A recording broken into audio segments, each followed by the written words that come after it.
Assalamualaikum warahmatullahi wabarakatuh. Ikhwan fil Islam, kaum muslimin dimanapun berada, terutama para jamaah Majelis Ta'lim Al-Islam. Ini adalah gedung Majelis Ta'lim Al-Islam. Alhamdulillah berada di areal seluas 2000 meter. Gedung ini sehari-hari digunakan untuk kegiatan ta'lim, terutama kajian tadabbur Al-Quran. Kita berharap pada tanggal 1 Ramadan nanti gedung ini sudah memiliki atap. Oleh karena itu, para ikhwan fil Islam yang ingin berkontribusi pada pekerjaan atap gedung ini, silakan menghubungi nomor-nomor yang akan dipublikasikan oleh kami. Mari kita raih surga Allah dengan cara menjadi bagian dari penyelesaian pembangunan gedung Al-Islam ini. Terima kasih, jazakumullah khairan katsiran. Assalamualaikum warahmatullahi wabarakatuh.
Ulaikal ladina, orang-orang seperti itu Mekah Quraisy, juga termasuk mungkin kita, naudzubillah min dzalik, itu mereka itu tipikalnya adalah alladzi, orang-orang laisa lahum fil akhirati illan nar, yang tidak punya tempat di akhirat kecuali neraka.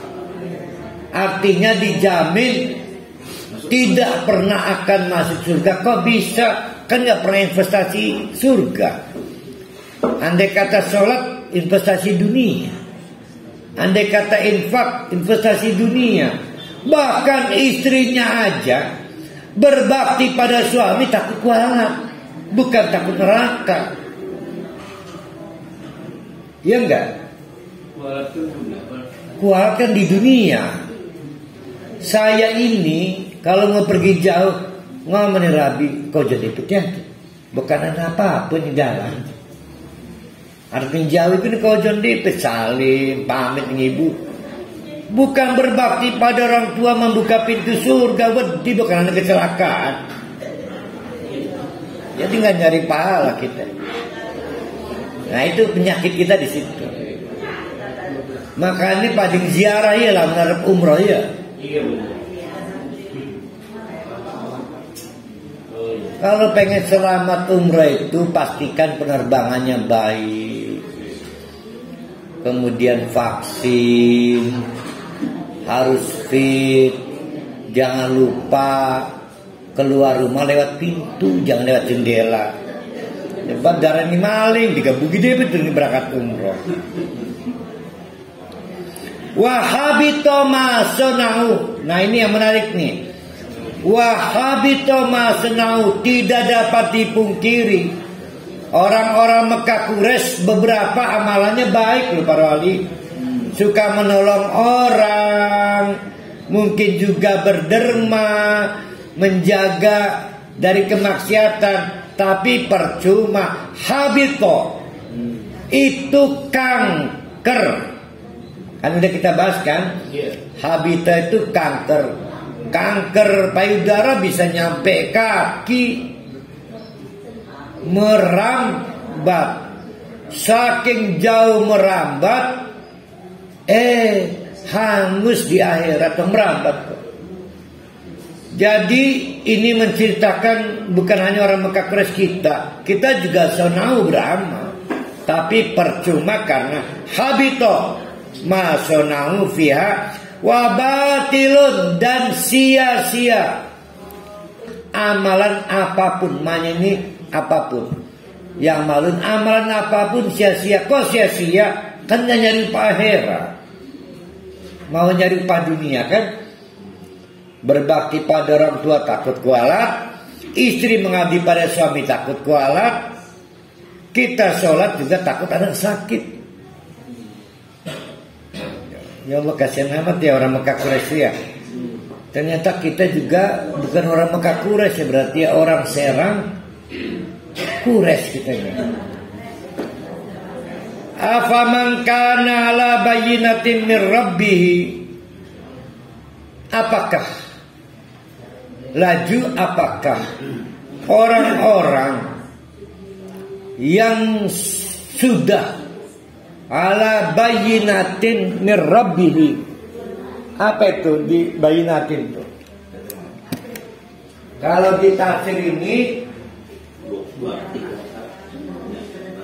jadi ada orang sudah dapat hidayah, dibuktikan dengan syahadat. Nah ini disebutnya bayi nanti. Nggak gampang udah dapat hidayah itu.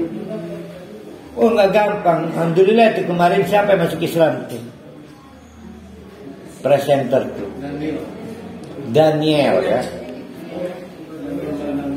Nah itu namanya bayinatin, bukti nyata. Karena yang lain belum dapat hidayah padahal sudah. Mari kita lihat kata Allah, coba renungkan. Ada orang sudah dapat hidayah, dibuktikan dengan bersyahadat. Wa yatluhu syahidun minhu. Kemudian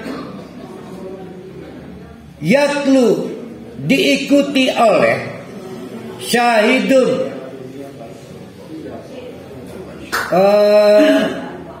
referensi, ada dasar pengetahuannya, maksudnya Quran. Nah, ya, maksudnya Quran. Kalau saya ditanya, kenapa sholat? Oh di Qurannya ada, itu namanya syahidah. Berarti ditambahi dengan pengetahuan. Nah ini disebut syahidun ay al-Qur'an.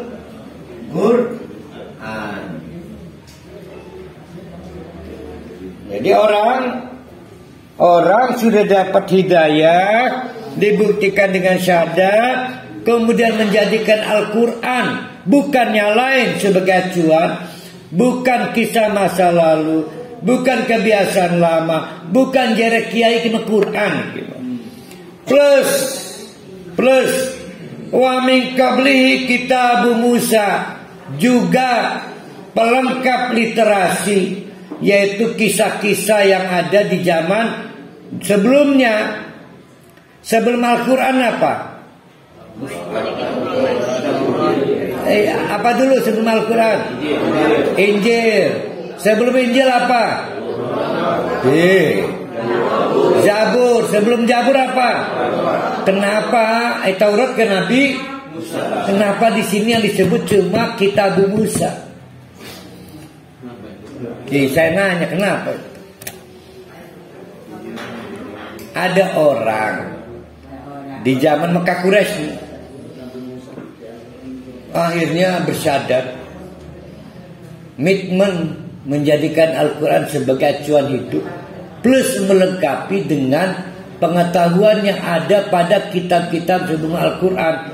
Berarti mungkin Injil, mungkin Zabur, mungkin Musa. Tapi kenapa di ayat ini cuma disebut wa min qablihi kitabu Musa. Sebelumnya juga sebelum Quran ada kitab lain, tapi cuma kitab Musa. Kenapa?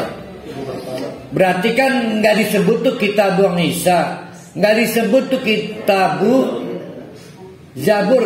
Nabi siapa? Kitab Daud. Coba siapa yang bisa ngejawab nih? Kenapa cuma disebut kitab Musa? Karena Pak Jerusti, apa itu? kitab Taurat itu lebih lengkap isinya. Telah meliputi Injil, meliputi Itu Zabur. 70 nilainya. Alhamdulillah. Belum 100. Ayo yang bisa 100. Ya. Ibu.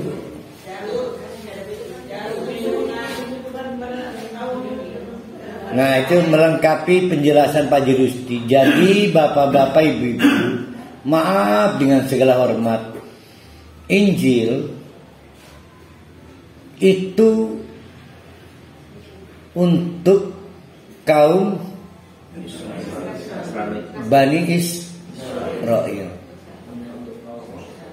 Zabur untuk kaum Bani Israel. Taurat untuk kaum Bani Israel. Jadi menyebut Taurat sudah cukup.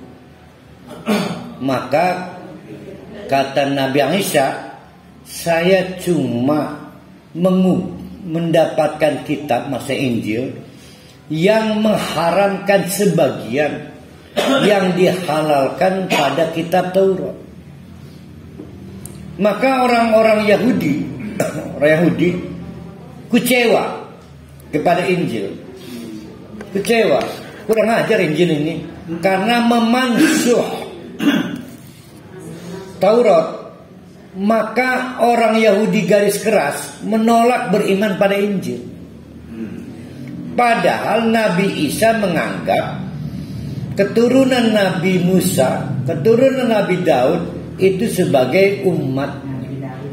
Tapi kata mereka, enggaklah.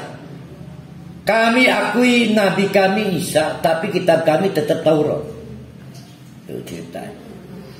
Ya, karena peristiwa itu. Makanya selain Al-Quran cukup disebut dengan Kitabu Musa. Itu jawabannya. Ya.